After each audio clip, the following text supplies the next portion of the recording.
తెలంగాణలో పరిస్థితి ఎట్లా ఉంది అంటే, అంగట్లో అయ్యా అంటే ఎవనికి పుట్టినవరా బిడ్డ అన్నట్టుంది కథ.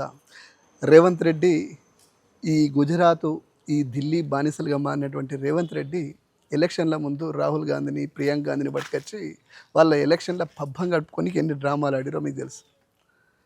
మొత్తం మీద ఎలక్షన్‌లో 2,00,000 ఉద్యోగాల పేరు మీద నిరుద్యోగుల్ని, చదువుకున్నోళ్ళని మోసం చేసి ఢిల్లీలో మంచిగా ఏసీలో కూర్చున్నటువంటి వాళ్ళకి సెగ తలిగేలా, ఒక ఉద్యమ స్ఫూర్తిని నింపేలా 29 రాష్ట్రాలలో మీరు ఏమన్నా చేయరు కానీ నా తెలంగాణ విషయంలో మీరు ఆడే డ్రామాలు పనిచేయని ఇక్కడ పుట్టినటువంటి బిడ్డలు మరొక్కసారి గలమెత్తి ఢిల్లీకి వినిపించే విధంగా, ఉద్యోగ నోటిఫికేషన్ వచ్చే విధంగా ఈ ప్రభుత్వాన్ని ముక్కు విండి మరి నోటిఫికేషన్ వేసే విధంగా ఒక ఉద్యమ స్ఫూర్తి ఏది నడుస్తుంది. అది ఏంది, ఏం కథ తెలుసుకుందాం. ఏందన్న, ఏం చేయాలనుకుంటారు, అసలు ఏం జరుగుతుంది ఇదంతా?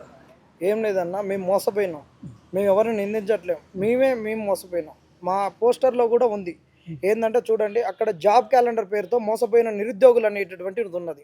ఆ రోజు జాబ్ క్యాలెండర్ ఇస్తామని చెప్పారు కాబట్టి మేము గంపగుత్తగా ఓట్లు వేసినాం. ఆ రోజు కాంగ్రెస్ వాళ్ళు గెలవమనుకున్నారు.